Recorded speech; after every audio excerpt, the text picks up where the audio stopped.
तो सभी साथियों को सलाम। बतौर मॉडरेटर मैं सत्यम आप सभी का स्वागत करता हूं और साथ ही मैं सभी दर्शकों का स्वागत करता हूं, साथ ही स्वागत करता हूं अपने सभी वक्ताओं का। हमारे साथ जुड़े हैं शिवपुरी से मशहूर पत्रकार और लेखक जाहिद खान जी, और बनारस प्रदेश की सचिव डॉक्टर वंदना चौबे, और साथ ही जमशेदपुर के उभरते हुए एहतजाजी शायर संजय सोलोमन। अगला साल साहिर लुधियानवी साहब, प्रसिद्ध कवि साहिर लुधियानवी साहब का जन्म शती वर्ष होगा, और साहिर लुधियानवी साहब प्रगतिशील आंदोलन के, प्रगतिशील लेखक संघ के एक महत्वपूर्ण स्तंभ रहे हैं। तो जरूरी है कि आज के दौर में जब प्रगतिशीलता की बात होती है तो उन्हें याद किया जाए।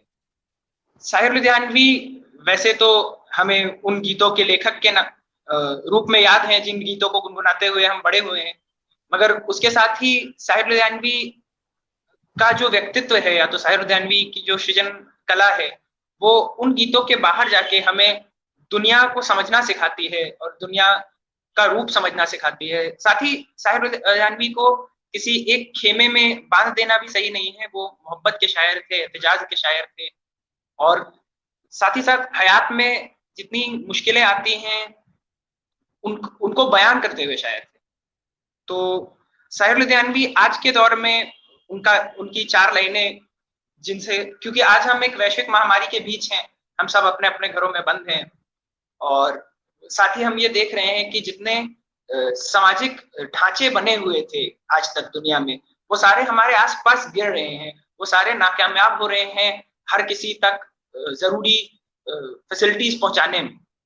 तो इसी के साथ हमें ये भी जरूरी है कि हम कल्पना करें कि आगे की जो दुनिया होगी इस महामारी के बाद की, इस दौर के बाद की, वो कैसी दिखेगी। इस पर साहिर कहते हैं कि आओ कि कोई ख्वाब बुने कल के वास्ते, वरना ये रात आज के संगीन दौर की, डस लेगी सबको ऐसे, डस लेगी हमको ऐसे, कुछ ऐसे कि जानो दिल ता उम्र ना कोई हंसी ख्वाब बुन सके। हम ये भी देख रहे हैं कि अमेरिका में और साथ ही हमारे देश में, लेबनान में, चिले में, विभिन्न देशों में दुनिया के एहतजाज जारी है, और एहतजाज की बहुत सारी आलोचनाएं भी होती हैं। जब जनता उठती है तो लोग घरों में बैठे बैठे उसकी आलोचनाएं करते हैं, कहते हैं कि ये ज्यादा हिंसक हो रहे हैं या ये कोई और उग्र रूप ले रहे हैं। इस पर साहिर कहते हैं कि हम अमन चाहते हैं, मगर जुल्म के खिलाफ अगर जंग लाजमी है तो फिर जंग ही सही। जालिम को जो न रोके वो शामिल है जुल्म में, कातिल को जो न रोके वो कातिल के साथ है। इन्हीं शब्दों के साथ मैं हमारे साथ जुड़े हुए पत्रकार और लेखक शिवपुरी से डॉक्टर जाहिद खान साहब को चाहता हूं कि वो साहिर पे अपना वक्तव्य रखें। जाहिद खान साहब। साथियों आदाब। इस तरह से लाइव होने का ये साथियों ये लाइव होने का फेसबुक पर या किसी भी प्लेटफॉर्म पर ये मेरा पहला तजुर्बा है, इसलिए मैं थोड़ा सा घबराया हुआ हुई हूँ। लेकिन चूंकि आप मेरे खुद के साथ, मेरे अपने साथी हैं, इसलिए साथियों से मैं कोई अपनी बात कहने में कोई हर्ज नहीं। वे मेरे तलफ़्फ़ुज़ पे भी मुझे माफ करेंगे। मैं कोई अच्छा वक्ता नहीं, लेकिन अपनी बात मैं अपने पर्चे के साथ रखूंगा, और अपने बात के अंदर मैं साहिर साहब के अदब और तरक्की पसंद तहरीक में साहिर साहब का क्या योगदान है उस पर मैं अपनी बात करूंगा। साथियों साहिर लुधियानवी लाहौर में कयाम के दौरान ही प्रगतिशील लेखक संघ के संपर्क में आ गए थे और इसके सरगर्म मेंबर बन गए। संगठन से जुड़ने के बाद उनकी रचनाओं में और भी ज्यादा निखार आया। मार्क्सवादी विचारधारा ने उनकी रचना को अवाम के दुख दर्द से जोड़ा। अवाम के संघर्ष को उन्होंने अपनी शायरी में आवाज दी। साहिर लुधियानवी का शुरुआती दौर देश की आजादी के संघर्षों का दौर था। देश के सभी लेखक, कलाकार और संस्कृति कर्मी अपनी रचनाओं एवं कला के जरिए आजादी का अलग जगाए हुए थे। गोया कि साहिर भी अपनी शायरी से यही काम कर रहे थे। उनकी एक नहीं कई गजलें हैं जो अवाम को अंग्रेजी हुकूमत के खिलाफ उठने की आवाज देती हैं। एक गजल में वे कहते हैं, सर्कस बने हैं गीत बगावत के गाए हैं, बरसों नए निजाम के नक्शे बनाए हैं। तो दूसरी गजल में वे कहते हैं, एहसास बढ़ रहा है हुकूक हयात का, एहसास बढ़ रहा है हुकूक हयात का, पैदाइशी हु के सितम परवरी की खैर। शायर की इनकी रचनाओं में वर्ग चेतना स्पष्ट दिखलाई देती है। अपने हक हुकूक के लिए तड़प है जो उनकी शायरी में मुखर होकर नुमाया हुई है। तरक्की पसंद तहरीक से जुड़े हुए तमाम रचनाकारों की तरह शायर का भी मानना था कि मजदूर और किसान ही देश में बदलाव की इबारत लिखेंगे। यही वजह है कि वे अपनी रचनाओं में इन्हीं का आह्वान करते हुए लिखते हैं, जश्न बपा है कुटियाओं में, ऊंचे ऐवा कांप रहे हैं, जश्न बपा है कुटियाओं में, ऊंचे ऐवा कांप रहे हैं, मजदूरों के बिगड़े तेवर देख के सुल्तान कांप रहे हैं, जागे हैं इफलास के मारे, उठे हैं बेबस दुखियारे, सीनों में तूफान का तलातुम, आंखों में बिजली के सरारे।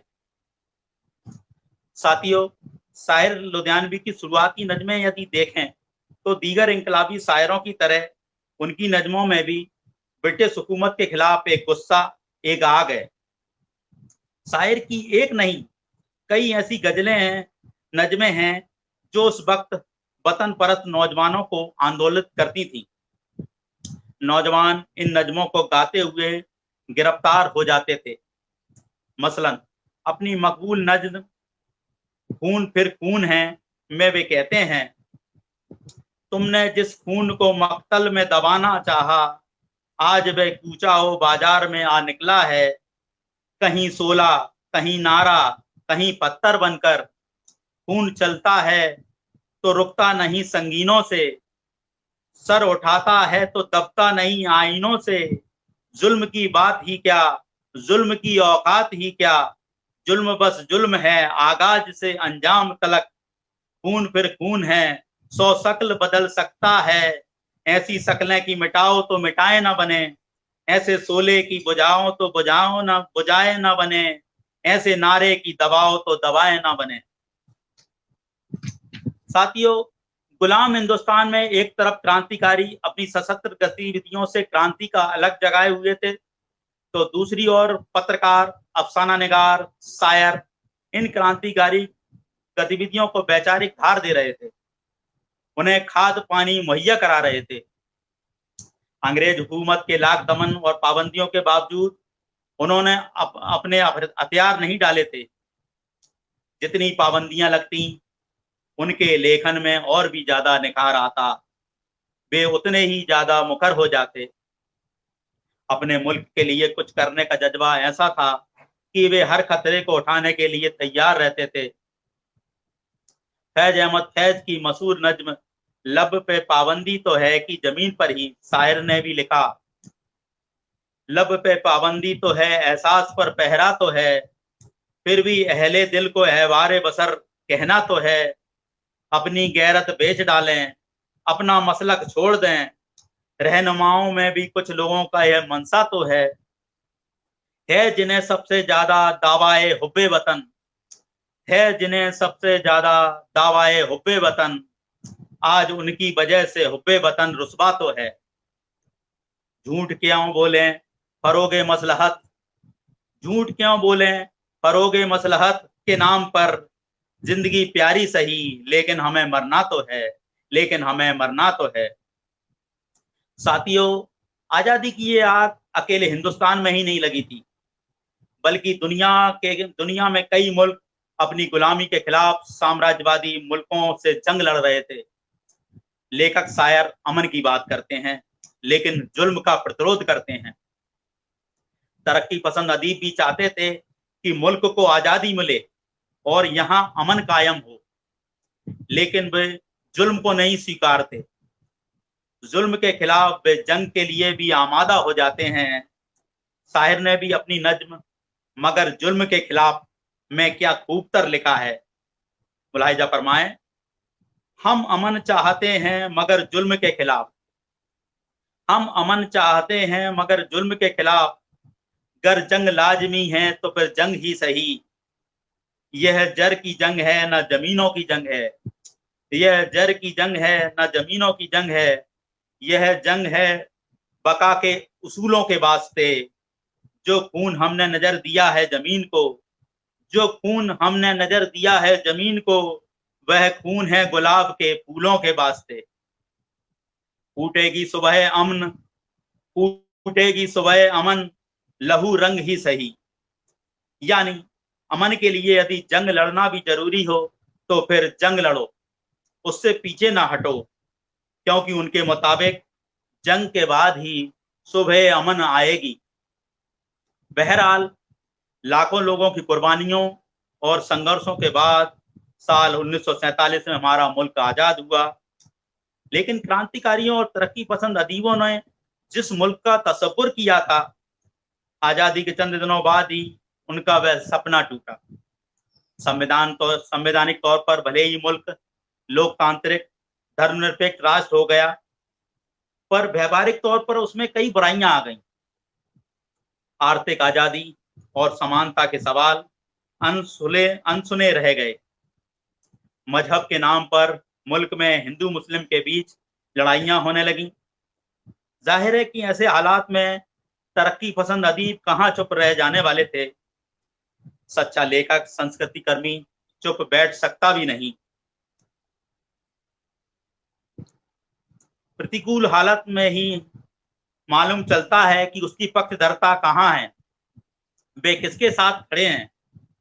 शाहिर ने भी अपनी एक नज्म 26 जनवरी में इस तरह के हालात पर प्रतिरोध दर्ज करते हुए मुल्क के हुक्मरानों से कहा, आओ आओ कि आज गौर करें इस सवाल पर, आओ कि आज गौर करें इस सवाल पर।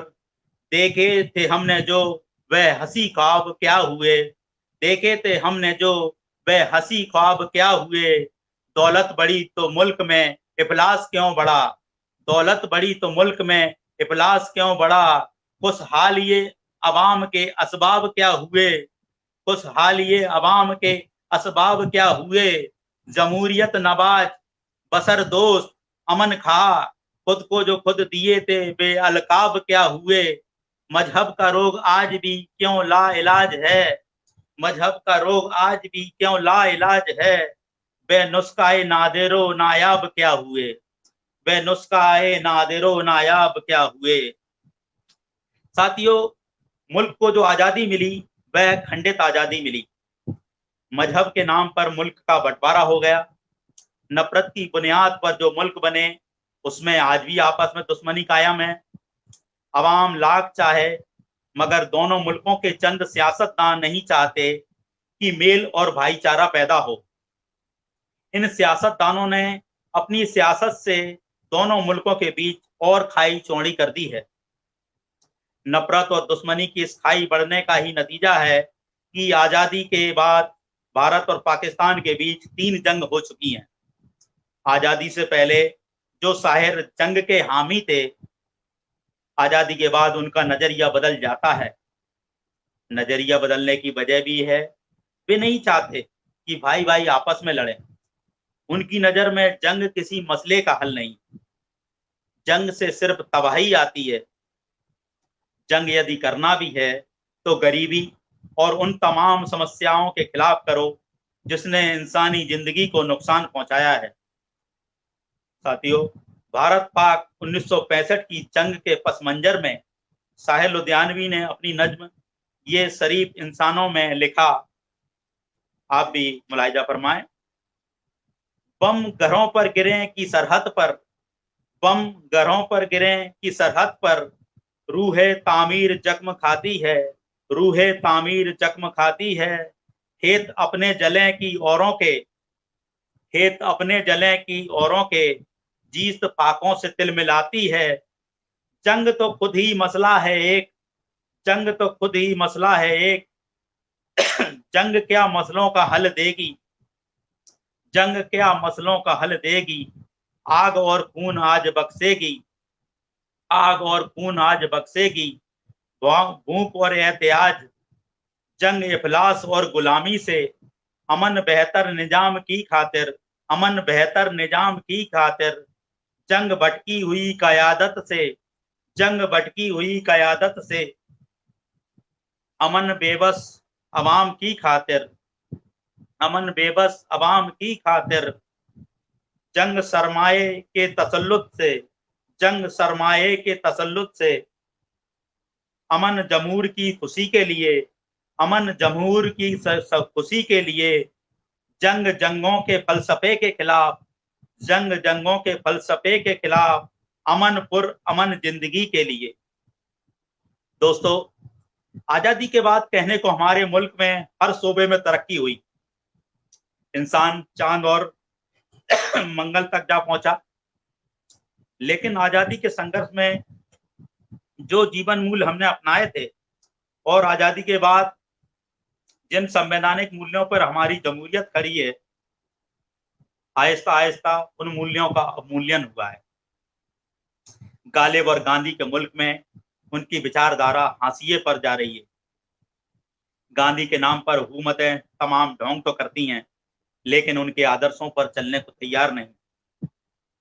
भारतीय संस्कृति के नाम पर जनता के ऊपर जबरदस्ती खरी संस्कृति थोपी जा रही है।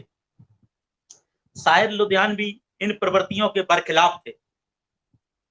अपनी नज्मों में इसकी उन्होंने हमेशा मुखालिफत की। नए निजाम में भी उनके बगावती तेवर नहीं बदले।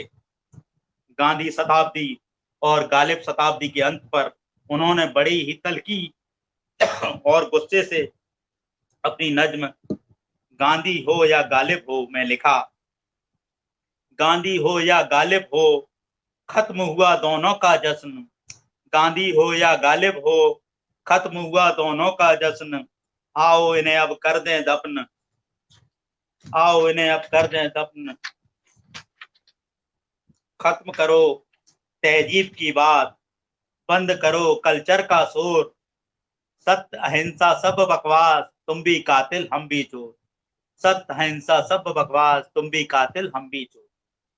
यही नहीं, उनकी एक और दूसरी नज्म जश्न गालिब में ये तलकियां और भी बढ़ जाती हैं।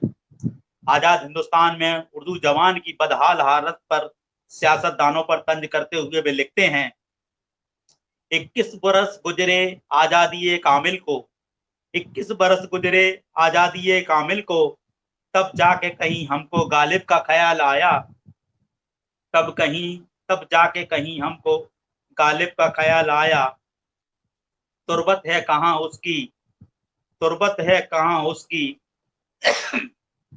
मस्कनता कहाँ उसका, मस्कनता कहाँ उसका, अब अपने सुकन परवर जहनों में सवाल आया, जिन शहरों में गूंजी थी गालिब की नवा, जिन शहरों में गूंजी थी गालिब की नवा बरसों, उन शहरों में अब उर्दू बेनामो निशा ठहरी, उन शहरों में अब उर्दू बेनामो निशा ठहरी, आजादी कामिल का ऐलान हुआ जिस दिन, आजादी कामिल का ऐलान हुआ जिस दिन, मातूब जबा ठहरी, गद्दार जबा ठहरी, जिस हैदे सियासत ने यह जिंदा जुबां कुचली, जिस हैदे सियासत ने यह जिंदा जबा कुचली, उस हैदे सियासत को मरहूमों का गम क्यों है, उस हैदे सियासत को मरहूमों का गम क्यों है, गालिब जिसे कहते हैं उर्दू ही का था शायर, गालिब जिसे कहते हैं उर्दू ही का था शायर, उर्दू पे सितम ढाकर गालिब पे करम क्यों है, उर्दू पे सितम ढाकर गालिब पे सितम करम क्यों है।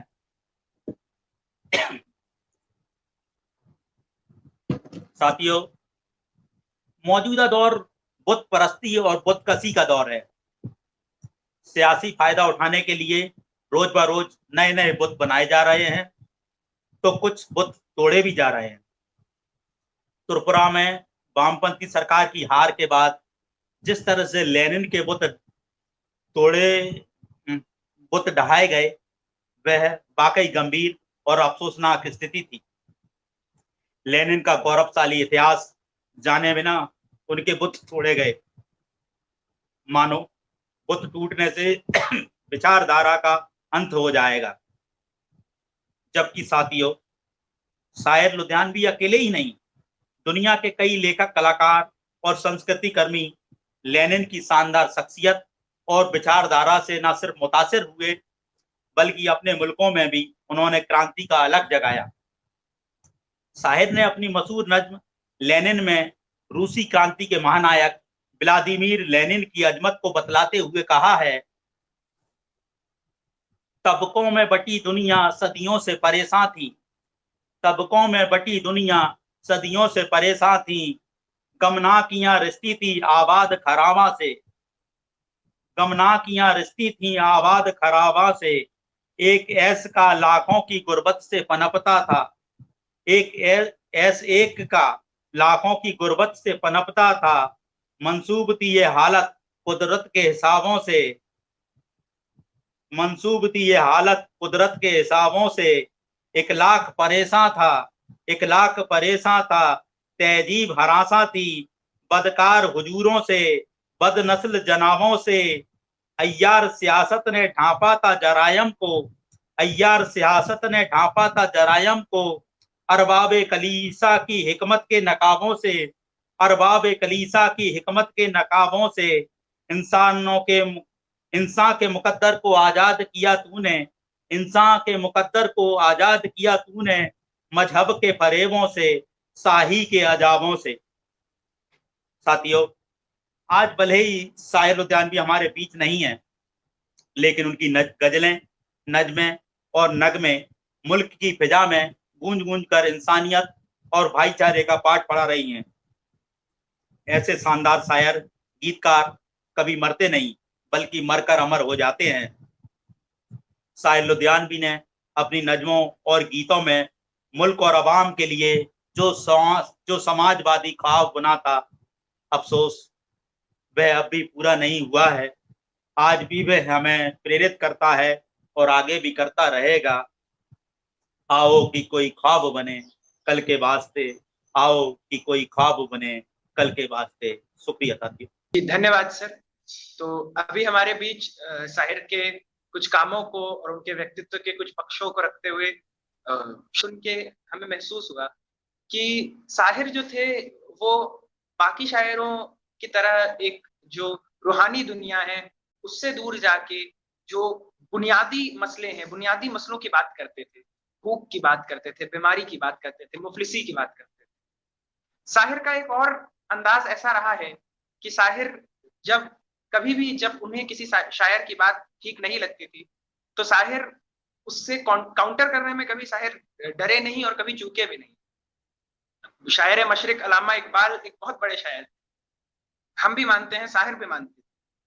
तराना हिंद में अल्लामा इकबाल ने राष्ट्र प्रेम दिखाते हुए कहा है कि सारे जहां से अच्छा हिंदोस्तां हमारा, रहने को घर नहीं, सारे जहां से अच्छा हिंदोस्तां हमारा, हिंदी है हम, वतन है ये गुलसिता हमारा। मगर इसी भावना पे जब इस जमीन पे शाहिर आते हैं तो शाहिर मजीद लाहौरी का शेर उठाकर कहते हैं और उस पर एक पूरी नज्म लिखी जो कि 1959 में फिर सुबह होगी पिक्चर में राज कपूर पर फिल्माया भी गया था, खयाम ने इसका म्यूजिक दिया था।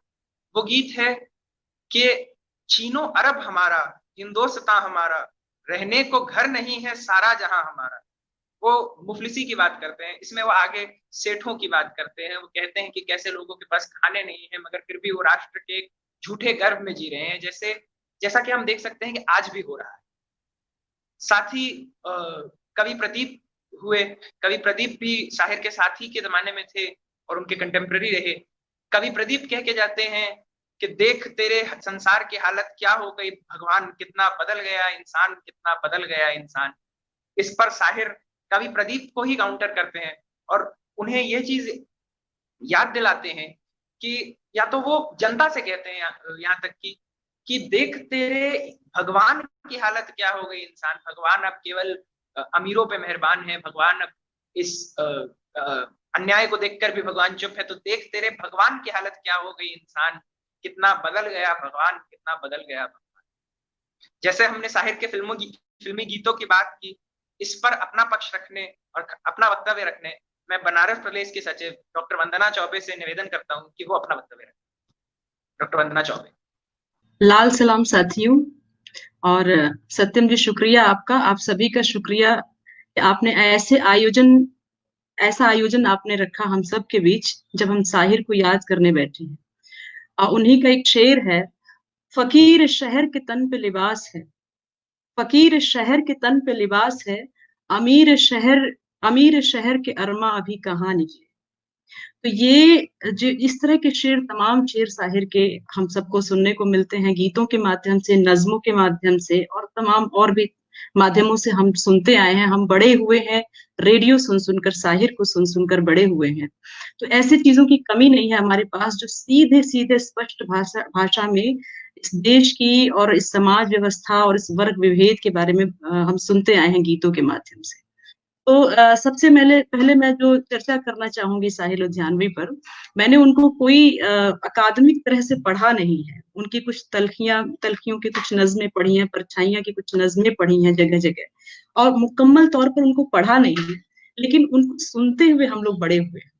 और वही जो सुना है, जो हमारे कानों में गया हुआ है, वो हमारे जहन के भीतर तक बैठा हुआ है। और आज जब हम उसे गाते हैं, गुनगुनाते हैं, समझते हैं, तो सारी चीजें कैसे स्पष्ट दिखाई पड़ती हैं। जैसे जब ये दौर चल रहा है 2014 के बाद का जो दौर है, उसमें एक शब्द प्रचलित हुआ है, साहब शब्द प्रचलित हुआ है, आप सभी जानते हैं। और साहिर की एक नज्म है जो मुझे ध्यान आती है, मुझे बहुत पसंद है वो नज्म, मादाम। तो उस साहब की तर्ज पर ये मादाम नज्म मैं कहना चाहूंगी, उसके बाद अपनी बात शुरू करूंगी। और आप सुने, आप बेवजह परेशान से क्यों है मादाम, सुने और समझे इस दौर को। आप बेवजह परेशान से क्यों है मादाम, लोग कहते हैं तो फिर ठीक ही कहते हो, लोग कहते हैं तो फिर ठीक ही कहते होंगे। मेरे अहबाब ने तहजीब न सीखी होगी, मेरे माहौल में इंसान न रहते होंगे। नूर सरमाया से है रूए तमद्दुन की जिला, हम जहां हैं वहां तहजीब नहीं पल सकती। मेरी आवाज साफ आ रही है आप तक?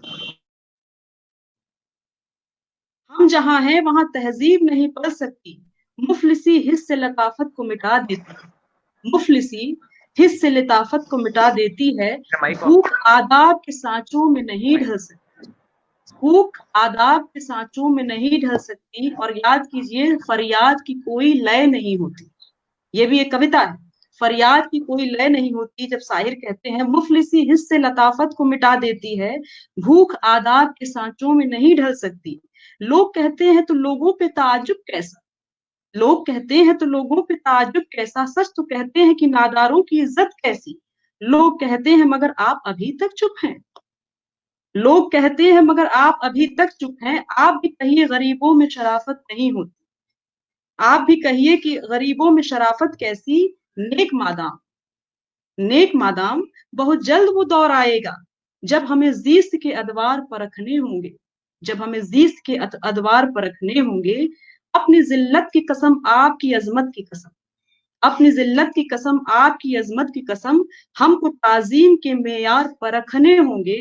हमने हर दौर में तजलील सही है, लेकिन हमने हर दौर के चेहरे को जिया बख्शी है।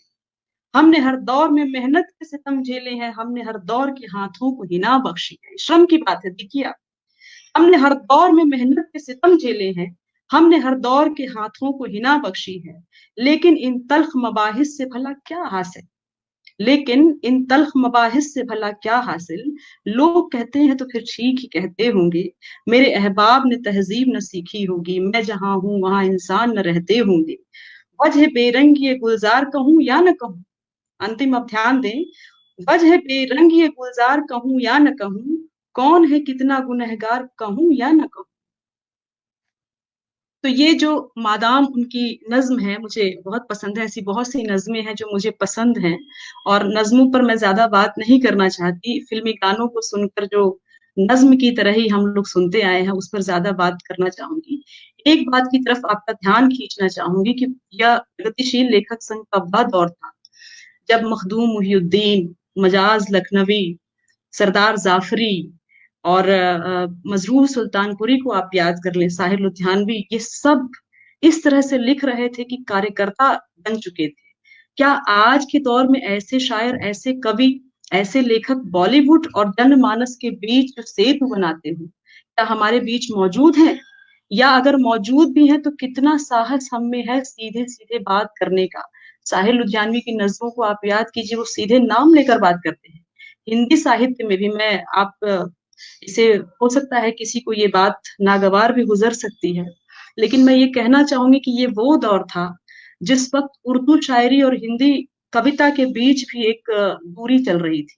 और यही कारण है कि प्रगतिशील लेखक संघ के बीच में भाषा को लेकर भी और ये जो सत्ता से लड़ने का जो जज्बा था उसमें भी कमी आई इन शायरों के बाद आई। क्योंकि कहीं ना कहीं लोगों को ये लगा कि उर्दू शायरी या उर्दू अदब, उर्दू नज्में जो है वो जितनी ताकत से अपनी बात सत्ता से कह रही हैं या संवाद कर रही हैं, वह ताकत हिंदी कविताओं में उस तरह से नहीं आई। उर्दू की नज्में जो थी, उर्दू की गजलें थी, वो नारा बन गई। जैसे राजेश जोशी की कविता हम अभी याद कर सकते हैं, मारे जाएंगे, या फैज अहमद फैज की नज्म की वो लाइन याद करें, हम देखेंगे, अपने आप में ये पर्याप्त है, हम देखेंगे, लाजिम है कि हम भी देखेंगे, हम देखेंगे काफी है।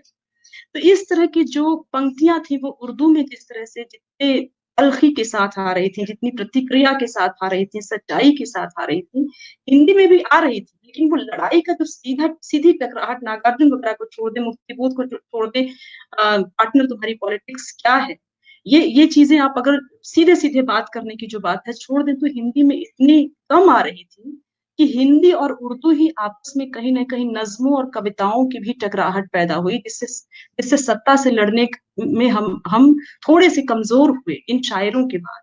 और एक तो ये बात जो प्रलेस के अंदर की बातें जो चल रही हैं, जहां तक मैं समझ पाती हूँ, और दूसरी बात मैं ये कहना चाहूंगी, फिल्मी दुनिया में लिखना आसान नहीं था।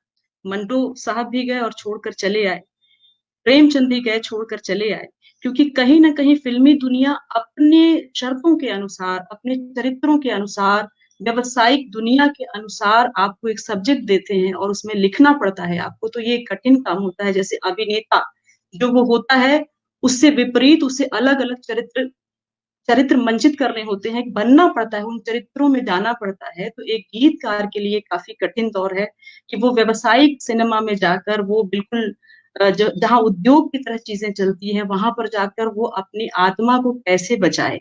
साहिर साहब ने जनमानस से बॉलीवुड को जनमानस से जोड़ने के लिए जो बड़ा काम किया है, उसका असर आज तक है, अभी तक है, और वो आगे तक रहने वाला है। तो वहां पर जाने के बाद उनका संघर्ष अलग रहा। साहित्य की दुनिया में उन्होंने अपनी एक जगह बना ली थी, उनकी बहुत कम उम्र में उनकी किताब आ चुकी थी, तलखियां आ चुकी थी, बाद में परछाइयां भी आ चुकी थी शायद।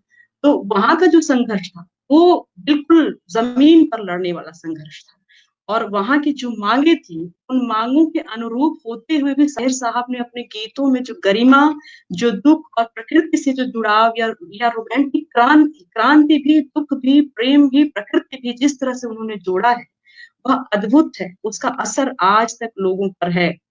और आप याद कीजिए वो मशहूर नज्म उनकी जो गुरुदत्त ने प्यासा में गाई, जिन्हें नाज है हिंद पर वो कहाँ है।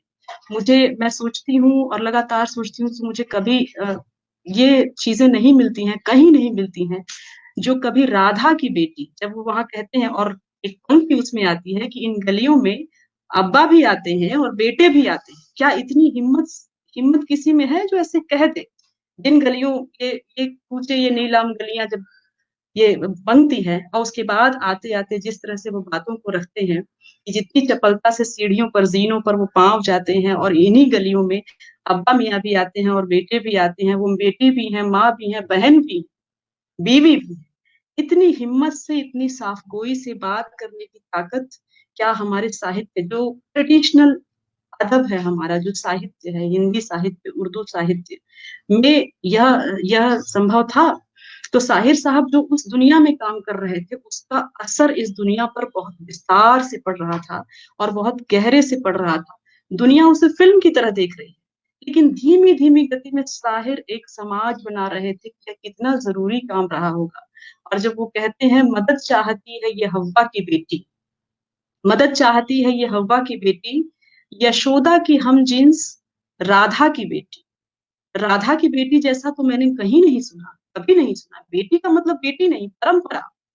उस परंपरा की जब वो बात करते हैं, ऐसा मैंने ना हिंदी साहित्य में कहीं इस तरह से देखा, ना किसी और साहित्य। मेरी जो अपनी सीमा है उसमें मैंने इस तरह की चीजें नहीं सुनी। और वो जो अब्बा और बेटे वाला जो जिस तरह से साफ कहते हैं, इस तरह की चीज मैंने अपने अपने जाने में नहीं सुनी। एक और चीज तो जब मैं इन चीजों को नोटिस करती हूँ तो मुझे लगता है साथियों शब्द का इस्तेमाल साहिर जिस जिस जिस साहस के साथ अपने गीतों में लेते हैं। उन्होंने एक नज्म भी लिखी हुई है, साथियों मैंने बरसों से तुम्हारे लिए सपने बुने, साथियों मैंने बरसों से तुम्हारे लिए सपने बुने हैं। और याद कीजिए वो मशहूर गीत नया दौर का, साथी हाथ बढ़ाना, एक अकेला थक जाएगा मिलकर बोझ उठाना। तो ये साथी साथी भाव जो है, ये कॉमरेडशिप जो है, ये कॉमरेडशिप फिल्मी दुनिया में, आम जनता में, आम गीतों में ला देना क्या आसान है? बिल्कुल आसान नहीं है। और उन सत्ताधारियों का नाम लेकर फिल्मों में गीत बोलना, और वो कहते हैं कि ये इंसान के दुश्मन समाजों की दुनिया, इस इतनी आसानी से आज हम आप नहीं लिख सकते। आप बॉलीवुड में, मैं अपवादों को नहीं मान रही, मैं तो ये जानती हूँ कि आज भी कुछ लोग काम कर रहे हैं बॉलीवुड में, बहुत से गीतकार, बहुत से निर्देशक जो सीधे सीधे अपनी बात कह रहे हैं, आप जानते होंगे। उसमें कई नाम है, वरुण ग्रोवर है, अनुराग कश्यप है, और भी मुझे अभी नहीं याद आ रहा, लेकिन मैं देखती रहती हूँ तो मुझे लगता है कि कुछ हैं जो साहस के साथ काम कर रहे हैं और साहित्य से बेहतर काम कर रहे हैं। वो सौंदर्य को भी बचा कर रख रहे हैं, और वो समाज को भी नंगी आंखों से देखते हुए समाज को भी रखने की कोशिश कर रहे हैं, लगातार हमसे आपसे ज्यादा आगे तक कर रहे हैं। तो ये जो परंपरा आई है, ये यूं ही नहीं आई है। साहिर इस परंपरा तक हमें लेकर आए हैं, और इस परंपरा तक आने में उन्होंने बहुत मेहनत की है। इससे पहले, उनके पहले जो हिंदी साहित्य, जो फिल्म में जिस तरह के गीत लिखे जाते थे, वो गीत बिल्कुल भिन्न थे। हालांकि उस दौर का बॉलीवुड बिल्कुल अलग था। तब भी साहिर और शैलेंद्र ने जो बदलाव किए फिल्मी दुनिया में गीतों को लेकर, उसका योगदान अभी तक चल रहा है। तो एक और, जब हम लोग छोटे छोटे थे तो एक गीत मैं सुना करती थी, कोई पत्थर से न मारे मेरे दीवाने को। शायद इसी गाने के बाद मैंने सोचना शुरू किया, फिल्मी गाने भी इतने गंभीर होते हैं, क्योंकि हम लोग रेडियो में सुनते रहते थे, रेडियो चल रहा है, हम खेल रहे हैं, कूद रहे हैं, कुछ पढ़ रहे हैं, कुछ कर रहे हैं, तो रेडियो ने बड़ा काम किया। उस गीत में अंतिम उसके अंतरे पर आता है, लो अब पत्थर उठाओ जमाने के खुदाओं, लो अब पत्थर उठाओ जमाने के खुदाओं, मुझे तुम्हें मैं आजमाऊं, मुझे तुम आजमाओ। तो ये जो है ना, ये जो जुझारूपन है, ये जुझारूपन साहिर के गीतों में चुपके से, आप फिल्म कोई भी बना लीजिए, आप चरित्र कोई भी बना लीजिए, आप किसी तरह की कहानी लिख लीजिए, आप कुछ भी उसमें संबंध चरित्रों का रखिए, लेकिन साहिर चुपके से वो बात कहते थे अपने गीतों में, और बहुत तल्ख अंदाज में कहते थे, और वो धीमी गति से जनमानस तक पहुंचता था। एक बहुत बड़ी यात्रा का काम हुआ है। तो लो अब पत्थर उठाओ जमाने के खुदाओं, तुम्हें मैं आजमाऊं, मुझे तुम आजमाओ। यह जो पंक्ति है ना, ये जुझारूपन, और इसी के बाद आप कैफी आजमी को भी देखिए, मैं तुलना नहीं कर रही हूँ, लेकिन संदर्भ है तो ये बात कहनी जरूरी है। कैफी आजमी भी आते हैं, वो लिखते हैं, दो दिल टूटे दो दिल हारे, दुनिया सदके तुम्हारे, हीर रांझा या किसी फिल्म में वो लिखते हैं कैफी आजमी साहब। तो कैफी आजमी के यहाँ वो चीज आती है। कैफी आजमी अपनी जगह काम कर रहे हैं, साहिर लुधियानवी अपनी जगह काम कर रहे हैं, शैलेंद्र अपनी जगह काम कर रहे हैं, मजरूर सुल्तानपुरी अपनी जगह काम कर रहे हैं, लेकिन वो जो सीधे टक्कर लेने की जो बात है ना, वो तलखी और प्रतिक्रिया सभी में नहीं थी।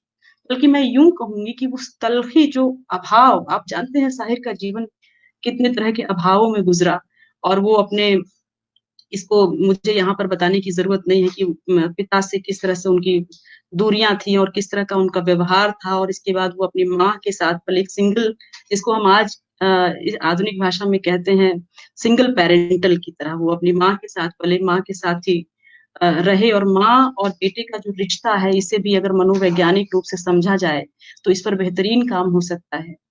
और माँ के लिए उन्होंने कई गीत लिखे, और इस अभाव ने जो उनको जो तोड़ा, जिस तरह की जिंदगी उन्होंने जी, और उस अभाव ने जिस तरह से उनको तोड़ा, उसने उन्हें बेहद संवेदनशील और बेहद संवेदन शून्य भी बना दिया एक जगह पर।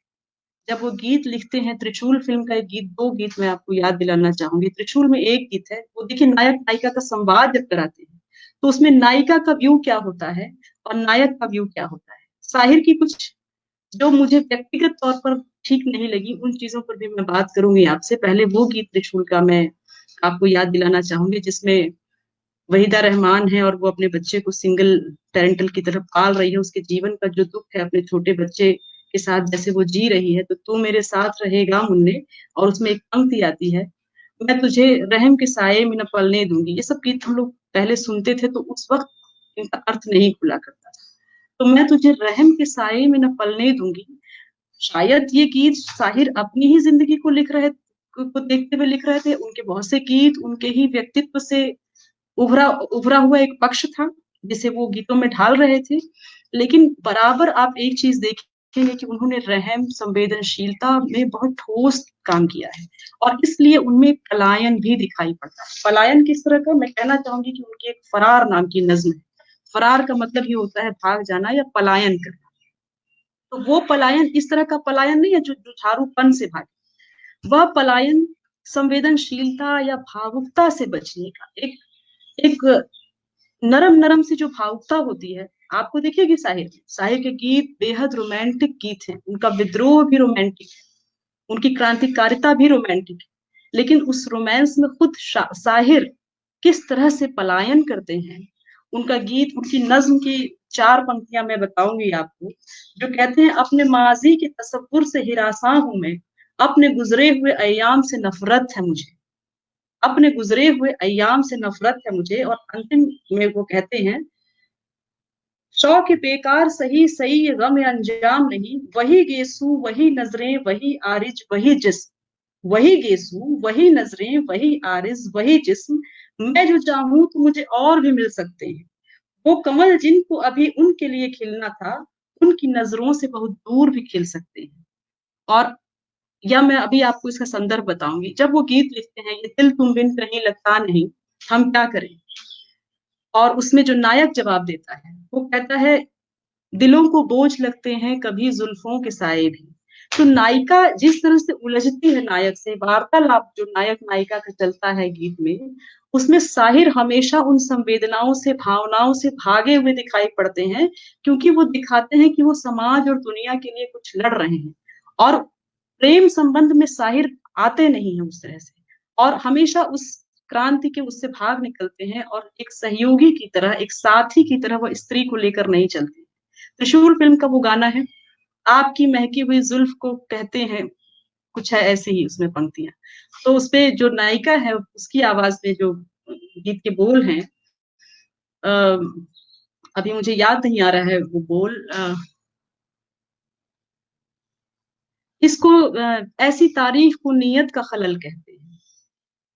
कुछ है, इसके पहले कुछ लाइन है, उसके बाद कहते हैं, ऐसी तारीफ को नीयत का खलल कहते हैं। तो नीयत का खलल, जो तारीफ तुम हवा हवाई कर रहे हो, मेरी तारीफ, नायिका की तारीफ जो नायक कर रहा है, वह जो तारीफ है वो पसंद नहीं है नायिका, इसलिए कहती है ऐसी तारीफ मत करो जिसपे यकीन ना हो। मुझे वो पंक्ति भूल रही है, और वो अंतिम पंक्ति आती है, ऐसी तारीफ को नीयत का खलल कहते हैं। तो मुझे फैज अहमद फैज याद आते हैं, पाश याद आते हैं। पाश क्यों याद आते हैं? पाश कहते हैं, अब मैं विदा लेता हूँ मेरी दोस्त, और वो कहते हैं कि हत्यारों के नाखून बढ़ाए हैं, और पूरी लंबी कविता है, आपसे पढ़ेंगे तो आपको समझ में आएंगी चीजें कि किस तरह ये लोग एक साथ मिलकर अलग अलग माध्यमों पर, अलग अलग जगहों से, कई कई प्रकार से एक अलग तरह का संघर्ष रच रहे थे हमारे बीच, और वह कितना जरूरी था यहाँ तक हमें पहुंचने के लिए, और आम जनमानस में उसे ठीक करने का, उस स्वाद को और उस एस्थेटिक सेंस को बनाने का काम जितना साहिर ने किया और शैलेंद्र ने किया, मजरूह सुल्तानपुरी ने किया, कैफी आजमी ने किया, बहुत कम लोगों ने किया। खासतौर से साहिर साहब की हम बात करें तो ऐसा इस तरह से छा जाने वाला। तो फैज ये मैं अब विदा लेता हूँ मेरी दोस्त, इसी तरह की बहुत सी नज्में हैं जो अपनी प्रेमिका को, वह नायिका के लिए वो कहते हैं नज्मों में, अपने गीतों में, अपनी गजलों में, और उसमें वह कहते हैं कि मैं लड़ने के लिए, इस दुनिया को बदलने के लिए, इस समाज को बदलने के लिए वो सुबह कभी तो आएगी, ऐसे गाने रचते हैं। तो उसमें जो नायिका का साथीपन भाव है, वो मुझे लगता है कि कहीं उस तरह से मुझे दिखाई नहीं पड़ता। लेकिन मैं उसमें मानती हूँ कि मैं व्यक्तिगत रूप से शायर की जिंदगी जब झांकने जाती हूँ, या पढ़ती हूँ, या सुनती समझती हूँ, कुछ गीतों के माध्यम से, कुछ और चीजों के माध्यम से, तो मुझे मनोवैज्ञानिक रूप से ये लगता है कि वो जो अभाव भरी उनकी जिंदगी है, उस अभाव भरी जिंदगी ने उनको उस दायरे के आगे आने की अनुमति कभी नहीं दी। इसलिए साहिर में एक खास तरह की कठोरता और एक खास तरह की संवेदनशीलता और एक खास तरह का पलायन भी था। और कहने वाले कहते थे कि साहिर जब बहुत बड़े हो गए, उन्होंने बहुत पैसा कमाया, बहुत नाम कमाया, बहुत इज्जत कमाई अपने जीते जी, और वो लीजेंड बन गए, तब साहिर के अंदर एक अहंकार आ गया। लेकिन मुझे ऐसा नहीं लगता। साहिर का वह अहंकार जिद का अहंकार था। जिस तरह का दुख का जीवन उनका रहा, जिस तरह का अभाव का जीवन, उसने उन्हें जिद्दी बनाया। और वो जिद्दी सब कुछ ठीक कर देने की, सब कुछ पा लेने की, सब कुछ ठीक हो जाने की जो जिद थी और बेचैनी थी, वो छटपटाहट थी, उनकी नज्मों में दिखाई पड़ती है। जब वो कहते, और एक जगह पर वो एनार्किस्ट मतलब निहिलिस्ट किस्म की बात करते हैं। जैसे आपने अभी जाहिद साहब ने वो नज्म पढ़ी गांधी और गालिब, जहां वो कहते हैं दफन कर दो सबको, क्या जरूरत है इनकी। किस चीज की बात हम करते हैं, किस मूल्य की बात करते हैं। और शायर तो अपने बाप को भी नहीं बख्शते हैं, कहते हैं मैं उस बाप की औलाद हूं जिसने अंग्रेजों की हिमायत की। तो अंग्रेजों की हिमायत करने वाले पुरखे की बात, हम तो कहते हैं कि हमारा ट्रेडिशनल बहुत अच्छा रहा है, हमारा अतीत बहुत अच्छा रहा है, लेकिन शायर ऐसा नहीं कहते, सारी बातें स्पष्ट कहते हैं। और एक कई कई जगहों पर वह उसी नकार से उस निहिलिज्म की तरफ भी जाते हैं, लेकिन वह फिर उठ खड़े होते हैं और कहते हैं वो सुबह हम ही से आएगी। जब जेलों के बिना सरकार चलाई जाएगी, वो सुबह हम ही से आएगी। तो जो गहरे अर्थों में नाउम्मीद होता है, वही गहरे अर्थों में उम्मीदवान भी होता है, वही गहरे अर्थों में सपने भी देखता है। तो मुझे फैज के साथ, जैसे फैज ने कहा और पाश ने कहा अब मैं विदा लेता हूँ मेरी दोस्त, या फैज ने कहा मुझसे मेरे महबूब पहली सी मोहब्बत न मांग, उसी तरह साहिर ने भी अपनी नज्मों में इन बातों पर बार बार अपनी नायिकाओं के रूप में जो संवादी गीत लिखे हैं, जो संवाद नुमा उनके गीत हैं, उनको ध्यान से अगर आप सुनेंगे तो वहां वो लिखते हैं, तो वहां मुझे वह पलायन करते हुए नजर आते हैं। उनका एक और मशहूर गीत है, तुम मुझे भूल भी जाओ तो ये हक है तुमको, मेरी बात और है मैंने तो मोहब्बत की है।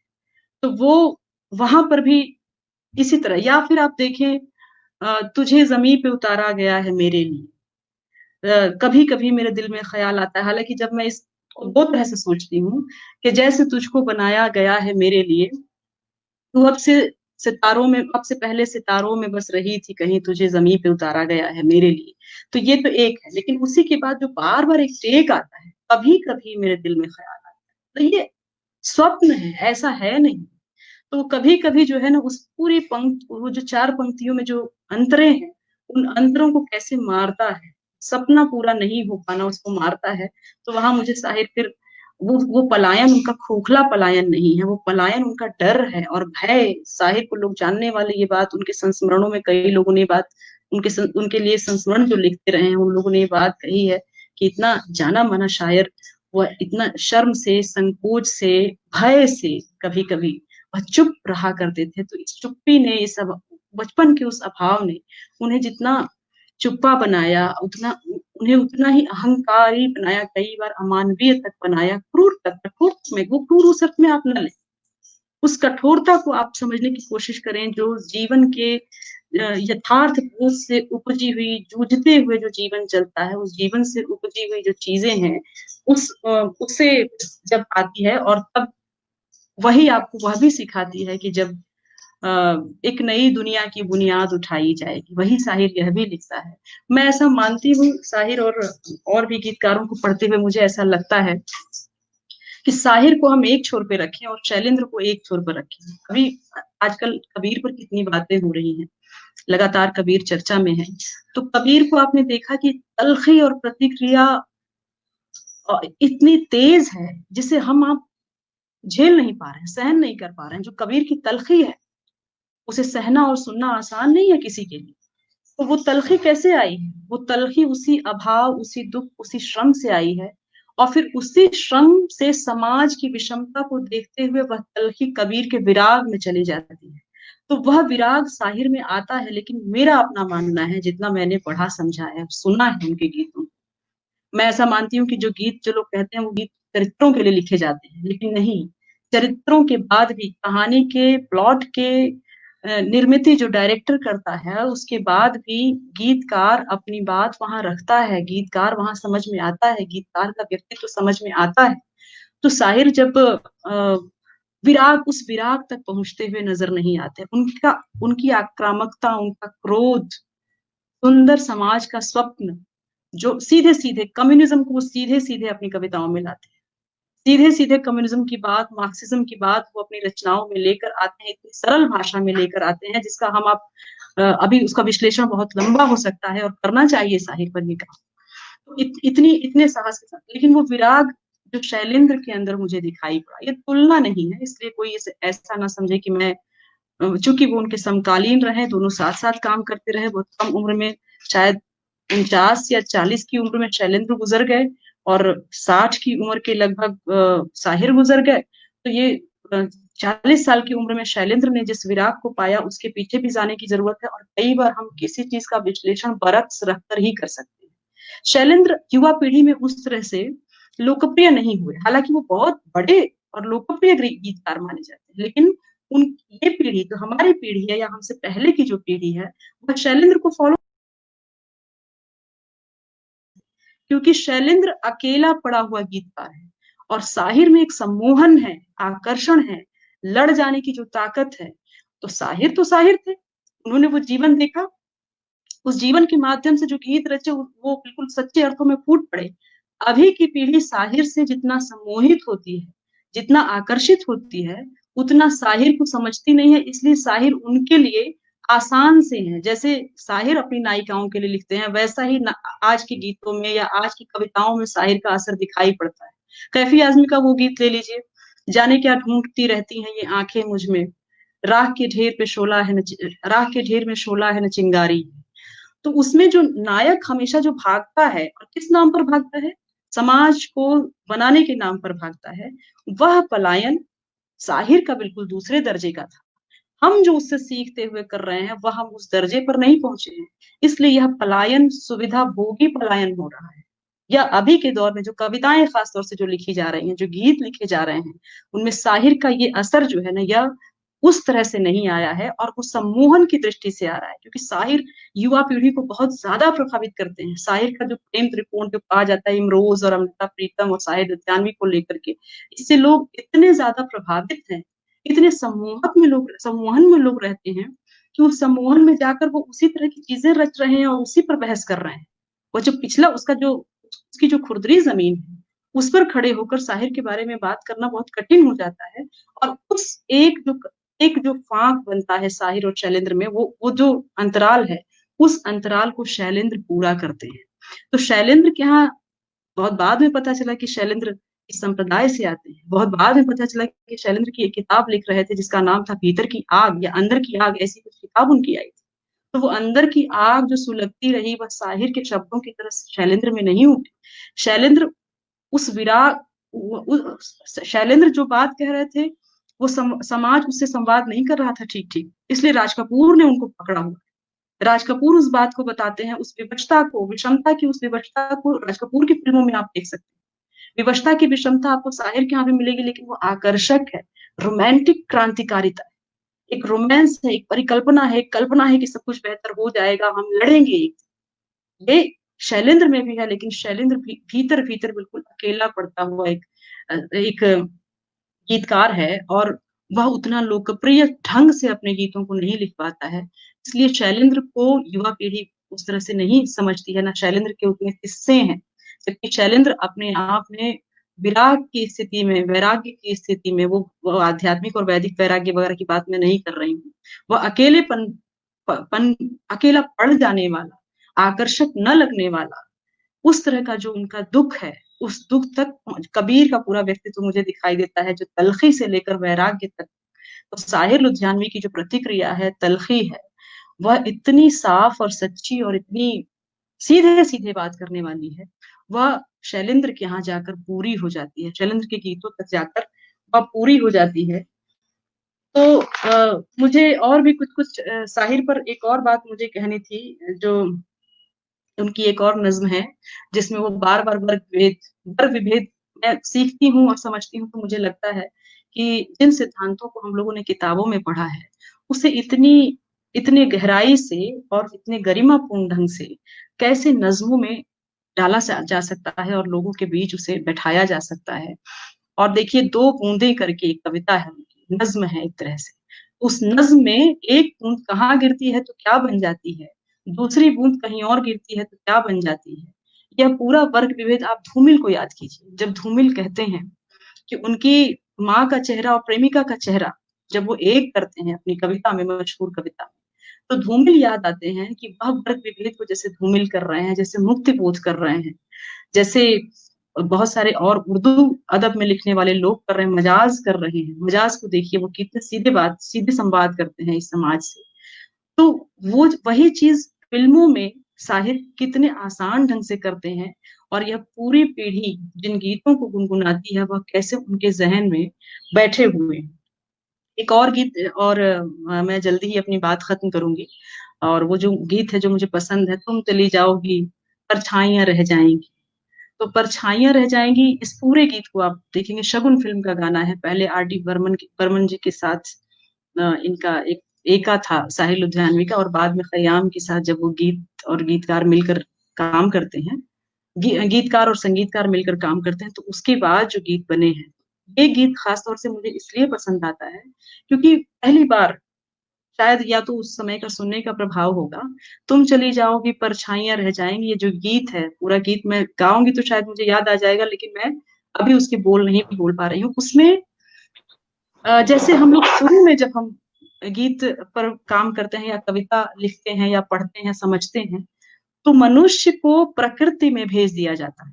प्रकृति, मनुष्य का आरोपण प्रकृति में हो जाता है, यानी मनुष्य छोटा है, प्रकृति बड़ी है। कहीं ना कहीं एक आस्था की बात, प्रकृति को आप बना लें, ईश्वर को बना लें, किसी चीज को आप आस्थावान की तरह देखते हैं, तो कहते हैं कि प्रकृति बहुत ताकतवर है, प्रकृति में। छायावादी कवियों ने यही किया। एक शेर है ना, वो हम हैं तो खुदा भी है, वो जो गुलाम अली की बहुत मशहूर गजल है, हर जर्रा चमकता है अनवार इलाही से, हर सांस ये कहती है हम हैं तो खुदा भी है। तो वो जो खुदा और प्रकृति और मनुष्य का जो रिश्ता है इस गीत में कैसे आता है, वहां पर सारे घुल के रह जाएंगे हवाओं में बदन की खुशबू। तो हवाओं से बदन की खुशबू नहीं बनेगी, बदन से हवाओं की खुशबू बनेगी। और वो यादें जो हैं, तुम्हारी जो यादें छोटी सी हैं, वह प्रकृति में घुल जाएंगी, प्रकृति तुम में नहीं घुलेगी। तो मनुष्य और प्रकृति के रिश्ते को इतने सुंदर ढंग से उन्होंने उलट बांसी की तरह जो उसमें काम किया है उस गीत को, और उस गीत को मोहम्मद रफी ने जिस तरह से गाया है, और जो उसका फिल्मांकन है वो गजब का है। आप उसे सुनिए, देखिए। और ऐसे कितने ही गीत हैं जो साहिर के बोलों के कारण सचमुच जादुई हो जाते हैं। और जो जटिल समय हमारा है उसमें वो संगीन, जिसको हम कह सकते हैं जटिल और कठिन समय है, संकट का समय है, उस संकट के समय में सपने दिखाने का काम, और सपने दिखाने के बाद एक पहले तो वो आपको तोड़ते हैं लगातार, कुछ भी नहीं है इस दुनिया में, कुछ भी नहीं है, और फिर वो आपको उठाकर जिस तरह के सपने में और जुझारूपन में ले जाते हैं, वह साहिर का ही, ये साहिर की ही करामात है। बहुत सी बातें मेरी छूट गई हैं, लेकिन मुझे लगता है कि ज्यादा समय भी हो रहा है, तो मुझे, या तो अगर कुछ और बात होगी तो मैं बीच में और कुछ याद आता है तो मैं आपसे और बात कहने की कोशिश करूंगी, क्योंकि मुझे लग रहा है कि बहुत सी बातें जो मैंने सोची थी वो वह नहीं हो पाई हैं। और बहुत बहुत धन्यवाद आप सभी का। सत्यम जी, धन्यवाद आप सभी का, आपने मुझे सुना। शुक्रिया वंदना मैम। और हमें सही में साहिर के बारे में कुछ ऐसी चीजें सोचने को मिली, खासकर जब आपने उन्हें उनके कंटेम्प्रेरीज के साथ रखा और उनके साथ उनकी कंपैरिजन क्या, जब उनके साथ उन्हें पढ़ा तो हम भी ऐसी ऐसी चीजें, अभी मैं भी बैठे बैठे यही सोच रहा था, जो कुछ ख्याल मेरे दिमाग में आज तक आए नहीं थे।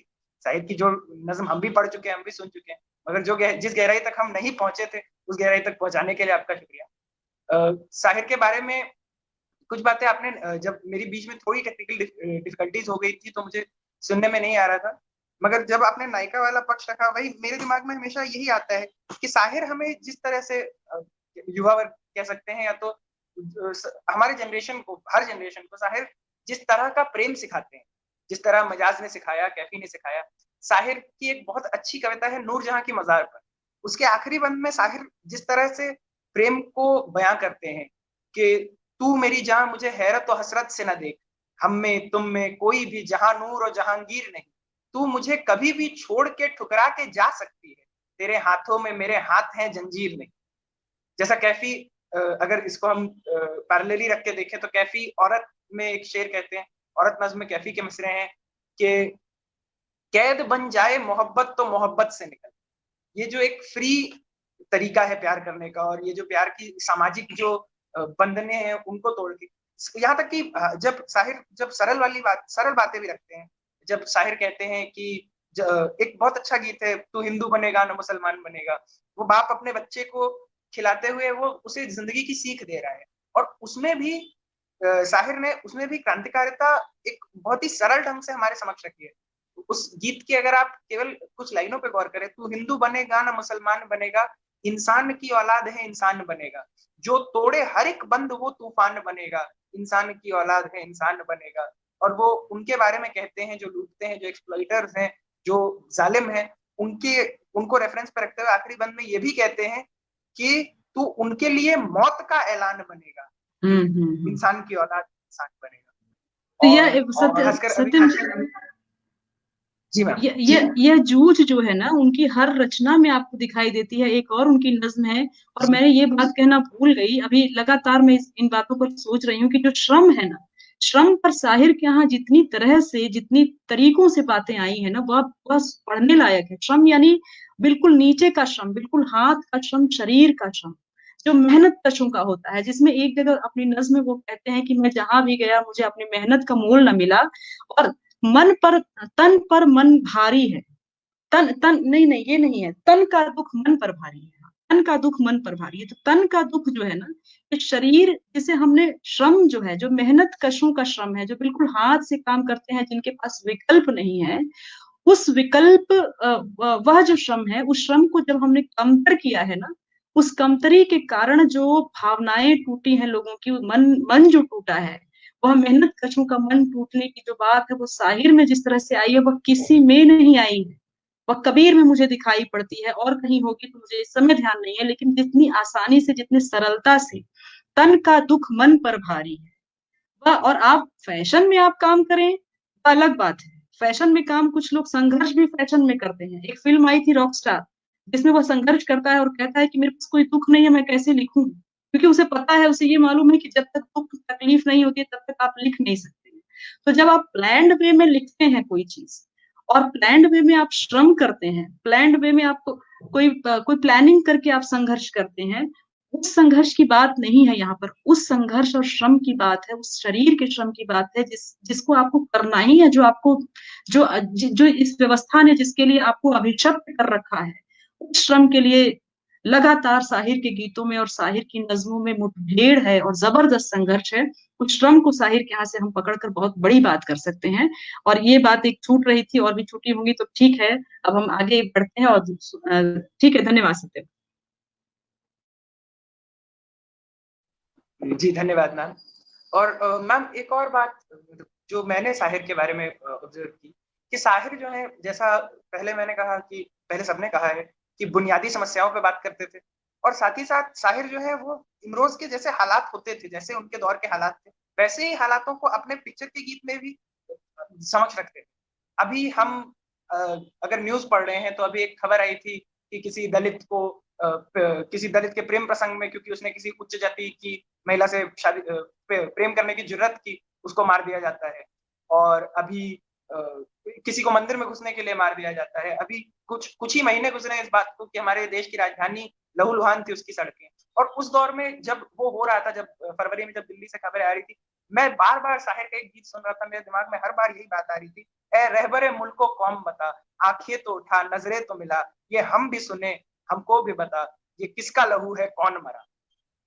और ऐसे ही सवाल करने पे मजबूर करते हैं, जो हमें आज के लिए करना चाहिए।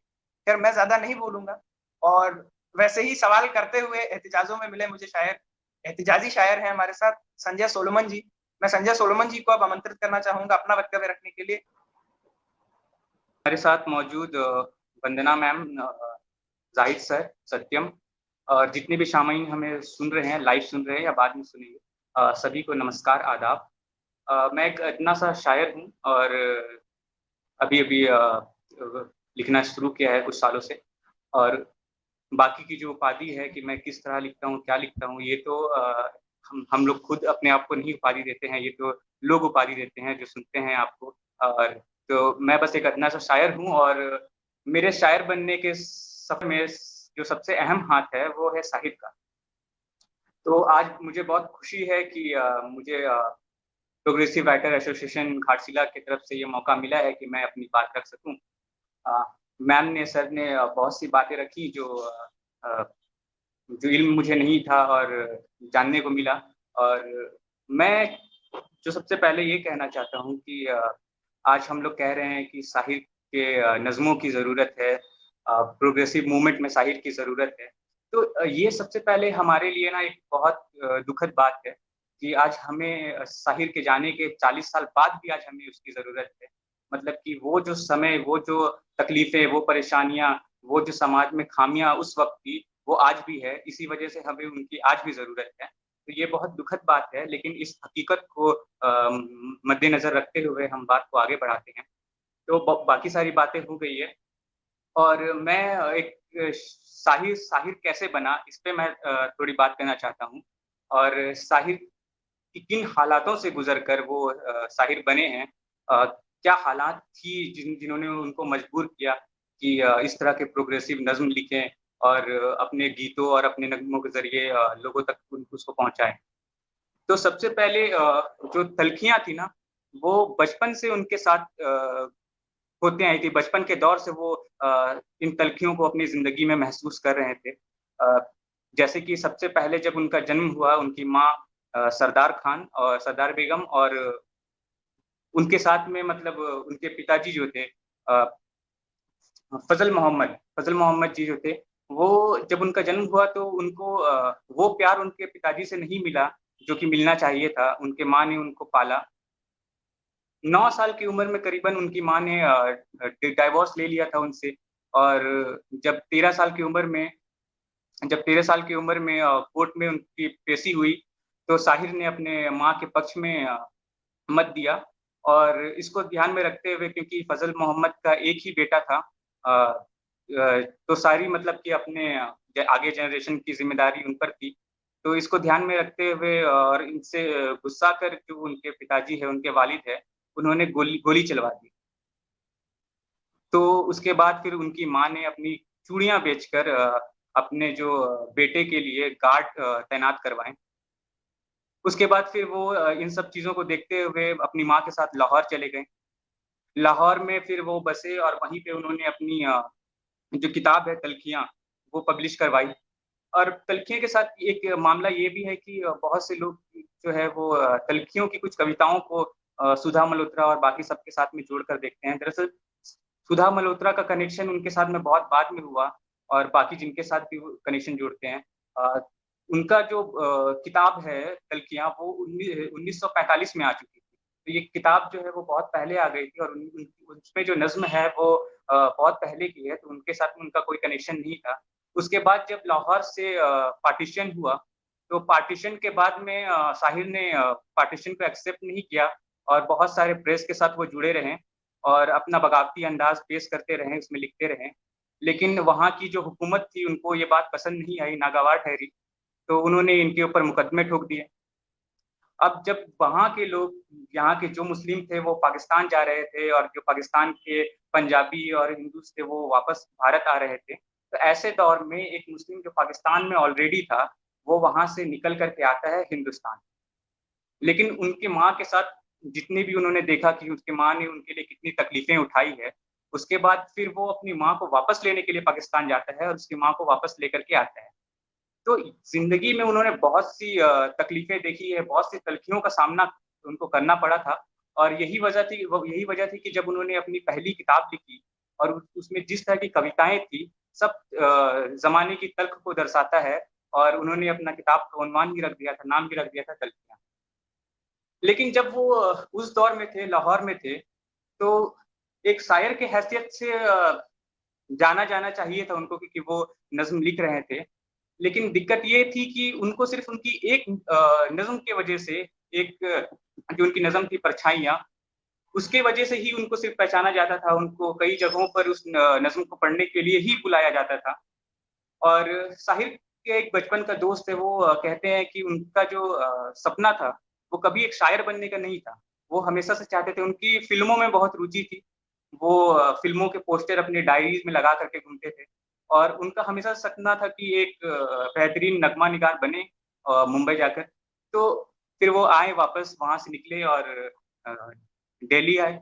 दिल्ली में वो उनको रास नहीं आया और 2 महीने के बाद फिर वो वापस बॉम्बे चले गए। बॉम्बे चले जाने के बाद पहली फ़िल्म उनको मिली आज़ादी की राह, लेकिन फ़िल्म भी फ्लॉप रही और उसका गाना भी फ्लॉप रहा। तो उसके बाद साहिर की उस वजह से साहिर का कोई पहचान नहीं बन पाया और साहिर को कोई जान नहीं पाए। 2 साल के बाद फिर वापस उनको सुनने में आया कि एस.डी. बर्मन आए हुए हैं और वो एक लिरिसिस्ट ढूँढ रहे हैं अपनी फ़िल्म के लिए, बाज़ी के लिए। तो साहिर उनके पास गए। एस.डी. बर्मन ने उनको एक धुन दिया और साहिर ने तुरंत ही उस धुन पर अपना कंपोज़िशन उस कंपोज़िशन पे अपना लिरिक्स लिख करके दे दिया कि ठंडी हवाएँ लहरा के आएँ, और एस.डी. बर्मन को बहुत पसंद आया। उसके बाद से साहिर पहचाने जाने लगे और उनके बाद उसको प्यासा मिला। प्यासा एक ऐसी फ़िल्म थी जिसने साहिर का, आप कह सकते हैं कि प्यासा के बाद साहिर का जो है पॉपुलैरिटी वो सर चढ़कर बोलने लगा। लोग उन्हें साइन करने लगे क्योंकि प्यासा जो था वो, उसमें साहिर की जो असल ज़िंदगी थी, एक तरह से उसको दर्शाया गया था, एक शायर की ज़िंदगी को दर्शाया गया था। और जो तल्खियाँ लिखने से पहले जो उसकी ज़िंदगी थी, एक गुमनाम शायर का, तो उस ज़िंदगी को उस फ़िल्म में दिखाया गया था और बखूबी दिखाया गया था। और जितने भी नज़्म थे वो साहिर की तल्खियाँ से ही ली गई थी। और एक वाक़या ये है कि साहिर, एक फ़िल्म मिली थी साहिर को राज कपूर साहब की। राज कपूर साहब की फ़िल्म थी फिर सुबह होगी। उसके लिए साहिर को बुलाया गया कि आप गाना लिखें करके। तो साहिर ने वहाँ राज कपूर साहब से कहा कि मैं गाना तो लिखने के लिए तैयार हूँ, लेकिन शर्त ये है कि जो म्यूज़िक डायरेक्टर होंगे वो मेरे पसंद के होंगे। अब डायरेक्टर कहने लगे कि भाई देखो, राज कपूर साहब है, राज कपूर साहब शंकर जयकिशन से लिखाते हैं गाना, कंपोज़ करवाते हैं गाना। तो आप अभी अपना जो पसंद है उसको लेकर के आइए, आप उससे गवाइए, अगर राज कपूर साहब को पसंद आ गई तो ठीक है। तो साहिर साहब की मुलाकात हुई थी खयाम से। खयाम ने जब साहिर साहब से उन्होंने मिला था, तो साहिर साहब से उन्होंने कहा कि आपकी तल्खियाँ में जितनी भी नज़्म हैं सबको मैंने कंपोज़ कर दिया। तो इससे साहिर बहुत प्रभावित थे। तो इस पर साहिर ने खयाम को बुलवाया क्योंकि साहिर चाहते थे कि जो फ़िल्म है, जिस नोवेल पे आधारित है, जो म्यूज़िक डायरेक्टर हो वो उस नोवेल को फ़ील करे। तो इस वजह से उन्होंने कहा कि खयाम से गाना लिखवाया जाएगा और फिर खयाम को बुलाया गया, उनको वो लिरिक्स दी गई और खयाम ने उसपे म्यूज़िक बनाया। वो सुबह कभी तो आएगी, और उसके बाद जैसे सत्यम ने बताया था कि एक अल्लामा इकबाल का जो वो नज़्म था कि तराना-ए मिल्ली, तो उसका एक पैरोडी वर्ज़न जो साहिर ने बनाया था। तो ये काफ़ी इनकी जोड़ी चली और उसके बाद एस.डी. बर्मन के साथ भी काफ़ी उनकी जोड़ी चली। लेकिन इनकी बायोग्राफ़ी की जब हम लोग बात करते हैं, जब इनके लाइफ़ के बारे में बात करते हैं, तो एक जो चीज़ है जो लोग कम बात करते हैं उसके बारे में, वो ये है कि इनका एटीट्यूड मतलब एक, जैसा मैम ने अभी बताया कि ये थोड़े अहंकारी किस्म के इंसान थे, ज़िद्दी थे, जो इन्होंने जो हालातों का सामना किया था, उन हालातों ने इन्हें ज़िद पे उतार लाया था। और यही एक ज़िद का एक और किस्सा है, मैं बताता हूँ कि एक बार यूँ हुआ कि साहिर अड़ गए कि इस फ़िल्म में जितने मतलब कि सबसे ज़्यादा पैसा जिसको भी मिलेगा, मुझको उससे बस ₹1 ज़्यादा चाहिए। अगर आप उसे ₹1 दे रहे हैं तो मुझे ₹2 चाहिए, लेकिन मुझे ₹1 ज़्यादा चाहिए। तो फ़िल्म में सबसे ज़्यादा पैसा लता मंगेशकर को मिलने वाले थे। तो लता मंगेशकर, और उसके बाद लता मंगेशकर और साहिर की बनी नहीं उस वजह से, और ये उस अहंकार की वजह से दोनों आगे काम नहीं किए। उसके बाद हम लोग बात करते हैं कि साहिर के पोएट्री के बारे में। तो साहिर के पोएट्री को जब ऐसे तो यूँ तो तरक्की पसंद के बहुत सारे शायरों को लोग अदब के हवाले से नहीं मानते हैं। उस वक़्त के जो शायर थे वो अदब के हवाले से नहीं मानते थे। लेकिन साहिर को जो इल्ज़ाम लगा कर के नहीं मानते थे, वो ये कहते थे कि साहिर की जो पोएट्री है वो इमैच्योर है। वो कॉलेज के लड़कों के लिए है, कॉलेज के लड़के-लड़कियों के लिए है। लेकिन ये इमैच्योरिटी जो है, यही इमैच्योरिटी साहिर को साहिर बनाती है, क्योंकि साहिर ने जब तल्खियाँ लिखी थी, उस वक़्त उसकी उम्र मात्र 24 साल थी, जब उसको पब्लिश किया गया था। और 24 साल की उम्र में एक शायर क्या लिखेगा, तो उससे मतलब कि बहुत वैसा प्रोग्रेसिव लिखने की उम्मीद नहीं की जा सकती थी। लेकिन अब अगर आप तल्खियाँ को पढ़ेंगे, तो साहिर ने जो भी लिखा है, जितना भी प्रोग्रेसिव लिखा है, एक 24 साल का लड़का कभी उतना प्रोग्रेसिव नहीं लिख सकता ना। ये हम लोग उम्मीद नहीं कर सकते, बहुत मुश्किल है कि कोई 24 साल का लड़का उतना प्रोग्रेसिव लिखे जो उस वक्त साहिर ने लिखा था। उसके बाद फिर जब हम बात करते हैं कि साहिर के लव अफेयर्स के बारे में, तो सबसे पहले हमारे जहन में नाम आता है अमृता प्रीतम का। अमृता प्रीतम ने बहुत खुले तौर पे जाहिर किया है साहिर के साथ अपना प्रेम, और उन्होंने अपने किताबों में भी जिक्र किया है कि साहिर के साथ उनका कैसा इक्वेशन था। उसके अलावा सुधा मल्होत्रा के साथ भी उनका इक्वेशन जाना जाता है, लेकिन बहुत लोग कहते हैं कि साहिर सुधा मल्होत्रा के साथ उनका इक्वेशन वैसा नहीं था जैसे बताया जाता है। वो मात्र एक दोस्त थी साहिर की, और दोस्त होने के नाते थोड़ा अफेक्शन था साहिर की उनकी तरफ। एक और मोहतरमा थी जिनके साथ उनका अफेक्शन रिलेशन सुर्खियों में नहीं आई कभी, लेकिन एक ऐसी भी खबर है कि हजीरा मसरूर है शायद, हजीरा मसरूर नाम की एक मोहतरमा है, पाकिस्तान की फेमिनिस्ट राइटर थी और प्रोग्रेसिव मूवमेंट से जुड़ी हुई थी। तो एक ऐसी खबर है कि साहिर का उनके साथ इंगेजमेंट हो गया था, और इंगेजमेंट होने के बाद में साहिर एक शो पे गए थे जहाँ पे उन्होंने तलफ़्फ़ुज़ में कुछ गलती कर दी थी। हाँ, तो उस वजह से हजीरा ने उन पे कमेंट कर दिया था, और उससे गुस्सा कर साहिर ने एंगेजमेंट तोड़ दी। तो इनकी जितनी भी बातें हैं, इनको ये समझ करके ये ज़हन में आता है कि साहिर एक मूडी किस्म के इंसान थे। वो अपना ज़हन आप कन्फ्यूज़ रहते थे हमेशा। उनके मित्र कहते हैं कि वो उनके साथ जब घर में रहते थे, वो सोकर उठते थे और उठने के बाद कहीं खो जाते थे। फिर कहीं सोचते रहते थे, फिर अचानक से चिल्लाते थे चाय, फिर चाय आ जाती थी, फिर अचानक से चाय लेकर के बैठे रहेंगे और उसके बाद में फिर अचानक से उनको कुछ याद आ जाएगा, कुर्ता पहनेंगे, निकल जाएँगे। और शायद यही कन्फ्यूज़न, यही उनकी ज़िंदगी में रही हमेशा से ही, कि वो हमेशा से तय नहीं कर पाए उन्हें शादी करना है या नहीं करना है, उन्हें किस तरह के गीत लिखने हैं, नहीं लिखने हैं। साहिर को उस वक़्त में जितने मतलब जैसे कि उन पे शिकायत रहती थी कि वो इमैच्योर पोएट है और नौजवानों के लिए लिखते हैं। तो ऐसा कोई मतलब कि शख्स उस ज़माने में नहीं था जो नौजवान नहीं था जो उनके गीतों मुँह जवानी उनको याद नहीं थी। उनकी पोएट्री जो है, अगर हम सबसे पहली उनकी पोएट्री की बात करें, तल्खियाँ में जो उसकी सबसे पहली पोएट्री है रद्द-ए-अमल, उसके बाद में जो दूसरी नज़्म आती है एक मंज़र, अगर आप उसको पढ़ें तो उसमें क्या है, अगर साहिर सिर्फ़ इतना कहना चाहते हैं कि वो एक सुबह उठते हैं और सुबह उठने के बाद वो जब खिड़की से देखते हैं तो खिड़की से उसे एक मोहतरमा नज़र आती है और उसको देखकर वो खुश हो जाते हैं। लेकिन साहिर बस इतनी सी बात को कैसे कहते हैं कि उफ़क़ के दरीचों से किरणों ने झाँका, फ़ज़ा तन गई रास्ते मुस्कुराए, सिमटने लगी नर्म कोहरे की चादर, जवां खाकसारों ने घूंघट उठाए। परिंदों की आवाज़ से खेत चौंके, पुरस्रार लय में रहट गुनगुनाए, हँसी शबनम आलूद पगडंडियों से, लिपटने लगे सब्ज़ पेड़ों के साए। वो दूर एक टीले पे आँचल से छलका, तसव्वुर में लाखों दिए झिलमिलाए। तो बस इतनी सी बात को कहने के लिए साहिर ने इतने चीज़ों का सहारा लिया, और ये जो नेचर का ज़िक्र है, ये कुदरत का ज़िक्र है, पेड़-पत्तों का ज़िक्र है, ये ज़िक्र जो आजकल के ज़माने में जो ज़्यादातर शायरियाँ हो रही है, उसमें देखने को नहीं मिलता है, और ये साहिर में ख़ासकर देखने को मिलता है। साहिर की एक ये खूबी है कि वो इस चीज़ को, ये एलिमेंट्स को जो इस्तेमाल करते हैं, वो ज़रूरत के हिसाब से एलिमेंट को इस्तेमाल करते हैं। जहाँ उनको ज़रूरत लगती है कि यहाँ पे इसको इस रोमांटिक वे में प्रेज़ेंट करना है, वहाँ वो इस्तेमाल करते हैं। जहाँ उनको लगता है कि डायरेक्ट बात करनी है, तो वो डायरेक्ट बात करते हैं। और इस तरह से उनकी एक नज़्म है, एक शेर है कि दुनिया ने तजुर्बात हवादिस की शक्ल में जो कुछ मुझे दिया है वो लौटा रहा हूँ मैं।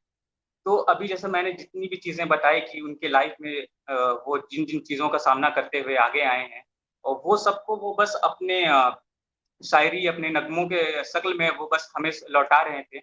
और जैसे मैम ने भी कहा कि जो कुछ भी वो उनका बिहेवियर था, वो सब कुछ था। वो बस उनकी लाइफ में जो चीज़ उन्होंने सामना किया था, उनका सिर्फ़ एक रद्द-ए-अमल था, उनका रिएक्शन था। तो ये शेर उन पे एकदम वाज़ेह होती है, और ये उन्होंने लिखा है। और उसके अलावा इनमें बहुत नई चीज़ें पाई जाती है। रद्द-ए-अमल में ही वो कहते हैं कि चंद कलियाँ निसात की चुनकर मुद्दतों महवे यास रहता हूँ। चंद कलियाँ निसात की चुनकर मुद्दतों महवे यास रहता हूँ, तेरा मिलना खुशी की बात सही, तुझसे मिलकर उदास रहता हूँ। मतलब तेरा मिलना खुशी की, इसका संदर्भ मैं बताता हूँ कि तेरा मिलना खुशी की बात सही, मतलब चंद कलियां निषाद की चुनकर, कुछ खुशियों के पल चुनकर फिर मुद्दतों उदास रहता हूँ। तेरा मिलना खुशी की बात सही, तुझसे मिलकर उदास रहता हूँ। मतलब जब वो मिलते हैं तो वो खुशी की बात है कि वो उससे मिल रहे हैं, लेकिन उस मिलते वक्त वो उदास इसलिए रहते हैं कि ये बस चंद पल की मिलन है। इसके बाद फिर उसे तन्हा रहना है, अकेला रहना है, तो उससे मिलकर फिर वो उस बाकी पूरे लम्हों के बारे में सोचने लगते हैं और कहते हैं कि तेरा मिलना खुशी की बात सही, तुझसे मिलकर उदास रहता हूँ। उसके बाद शाहिर में जब आप देखते हैं कि बगावती लहजे की बात करते हैं, जो कि शुरू से उनके अंदर रहा है, तो वो हर फील्ड पे जाकर के बगावत करते हैं। अब जैसे कि वो एक गीत है उनका कि तुम अगर मुझको न चाहो तो कोई बात नहीं, पर किसी और को चाहोगे तो मुश्किल होगी। तुम अगर किसी और को चाहोगी तो मुश्किल होगी। ये आप वो उन्होंने खुला छोड़ दिया कि आपको जिस सेंस में लेना है ले। अगर आप इसके धमकी के सेंस में लेना है कि किसी और को चाहोगे तो मुश्किल होगी, तो आपकी मर्ज़ी। लेकिन तुम किसी और को चाहोगे तो मुझे मुश्किल होगी, मुझे तकलीफ होगी, ये बात है। और उसके बाद उन्होंने किसी को उदास देखकर लिखा था कि तुम्हें उदास सी पाती हूँ मैं कई दिन से, न जाने कौन से सदमे उठा रही हो तुम। वो शोखियाँ, वो तबस्सुम, वो कहें ना रहे, हर एक चीज़ को हसरत से देखती हो तुम। छुपा-छुपा के खामोशी में अपनी बेचैनी, खुद अपने राज की तहसीर बन गई हो तुम। तो अगर आप ये पूरी नज़्म पढ़ेंगे तो आपको महसूस होगा कि ये कोई शायर अपने मासूका के लिए लिखा है। लेकिन बात ये है कि बात ये कही जाती है कि जब ये तल्खियाँ लिखी जा रही थी और जब उन्होंने ये नज़्म लिखा था, तो वो अपने माँ के साथ रहते थे और उनकी बहुत सी नज़्म है जहाँ पे महबूबा का ज़िक्र होता है, जहाँ ऐसा लगता है कि वो अपनी महबूबा के बारे में लिख रहे हैं और महबूबा से बातें कर रहे हैं। वहाँ पे वो अपनी माँ के बारे में बातें करते हैं, अपनी माँ के दुःख-दर्द, उनसे बिछड़ने का गम, उसके बारे में बातें करते हैं। और उनकी शादी नहीं हो पाने के कारण भी एक बहुत बड़ा रीज़न जो है उनकी माँ को माना जाता है कि उनकी माँ अकेली थी और वो अपनी माँ को अकेला नहीं छोड़ना चाहते थे और अपने माँ का जो प्यार है वो किसी के साथ में बाँटना नहीं चाहते थे। इस वज़ह से शायद उन्होंने कभी शादी नहीं की।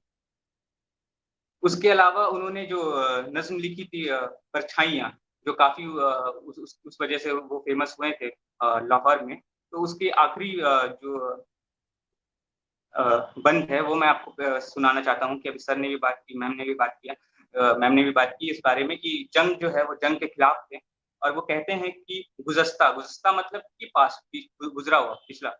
गुज़श्ता जंग में घर ही जले मगर इस बार, गुज़श्ता जंग में घर ही जले मगर इस बार, अजब नहीं कि ये तन्हाइयाँ भी जल जाए। गुज़श्ता जंग में घर ही जले मगर इस बार, अजब नहीं कि ये तन्हाइयाँ भी जल जाएँ। गुज़श्ता जंग में पैकर जले मगर इस बार, अजब नहीं कि ये परछाइयाँ भी जल जाएँ। तो साहिर हमेशा से जो है वो जंग के खिलाफ रहे हैं और प्रोग्रेसिव मूवमेंट के साथ में रहे हैं और पाकिस्तान से जो उनको मुकदमा उन पे दर्ज हुआ था, वो बहुत कुछ प्रोग्रेसिव लिखे थे, लेकिन उनके ऊपर जो मुकदमा दर्ज हुआ था, उसमें से सबसे मेन कारण था कि वो कम्युनिज़्म को ग्लोरीफाई करने के लिए एक आर्टिकल उन्होंने लिखा था और उसकी वजह से पाकिस्तान की जो हुकूमत थी, उन्होंने उनके ऊपर मुकदमा चला दिया था। तो वो कम्युनिज़्म को भी बहुत अच्छी तरह से समझते हैं और उनकी नज़्म को पढ़ा जाए, तो वो सोशलिज़्म, समाजवाद उनकी नज़्म में देखने को मिलता है। और फिलहाल तो बहुत कुछ नहीं है बोलने को, जो कुछ भी मैं इतने दिनों में उनके बारे में जान पाया हूँ जितना समझा है वो मैंने आपसे कहा है और बाकी सब जो मैम ने कहा मैम ने और सर ने कहा, वो सब बहुत कुछ नई जानकारी सुनने को मिली, उसके लिए भी बहुत-बहुत धन्यवाद। और शाहिर जो है, शाहिर को हर दिल में जगने की ज़रूरत है, हर शायर के अंदर शाहिर पैदा होने की ज़रूरत है अभी का जो सिचुएशन है उसके हिसाब से और हम यही कोशिश कर रहे हैं कि अ, अपने इस शायरी में जो भी आइंदा मैं शायरी लिखूँ और जो भी लिख रहा हूँ, उसमें शाहिर का झलक देखने को मिले और मैं कोशिश करूँगा कि आइंदा जो भी लिखे उसमें आपको ज़रूर इस शाहिर का झलक देखने को मिलेगा। इसके साथ मैं विदा लेता हूँ। धन्यवाद। धन्यवाद संजय सोलोमन भाई। और इसी के साथ हम अपने सारे वक्ताओं का वक्तव्य सुन चुके हैं और शाहिर के बारे में सारे वक्तव्यों के बाद खुद बैठकर सोचने की बहुत सारी नई पॉइंट्स मिली हैं कि जिन पे हम बैठ के सोचे। और एक बात ऐसा है कि शाहिर के सारे पक्ष जो हैं, कितने साल शाहिर को सुनने के बाद भी कई पक्ष हमसे अछूते रह गए हैं। शाहिर एक कभी ना खत्म होने वाले शायर है। तो मैं साहिर की कुछ लाइनें पढ़कर बस आज के कार्यक्रम की समाप्ति करूंगा। साहिर ने एक पिक्चर में, मुझे पिक्चर का नाम नहीं याद आ रहा है, उस मूवी का नाम नहीं याद आ रहा है, मगर उस मूवी में अमिताभ बच्चन एक कवि रहते हैं और वो साहिर की तरह गाते हैं। वो साहिर की लिखी, कभी कभी में ही, शायद कभी कभी पिक्चर में ही गाते हैं कि मैं पल दो पल का शायर हूँ, पल दो पल मेरी हस्ती है, पल दो पल मेरी जवानी है। और इसमें शाहिर आगे कहते हैं, आज हमने शाहिर को याद करते हुए कार्यक्रम किया, इसमें आगे कहते हैं कि कल और आएंगे नगमों की कच्ची कलियां चुनने वाले, मुझसे बेहतर लिखने वाले, तुमसे बेहतर सुनने वाले। कल कोई मुझको याद करे, क्यों कोई मुझको याद करे, मशरूफ जमाना मेरे लिए क्यों वक्त अपना बर्बाद करे। और हम अभी जब ये देख रहे हैं कि हम अभी जब इसे उन्हें समझ रहे हैं, हम अब भी उन्हें समझने की कोशिश कर रहे हैं, उनके पक्षों को जानकर अपने जिंदगी में ढालने की कोशिश कर रहे हैं। साहिर ये नज्म मुझे नहीं मालूम पिक्चर में है कि नहीं, मगर आगे साहिर ने एक नज्म लिखी थी कि मैं हर एक पल का शायर हूँ, हर एक पल मेरी कहानी है, हर एक पल मेरी हस्ती है, हर एक पल मेरी जवानी है।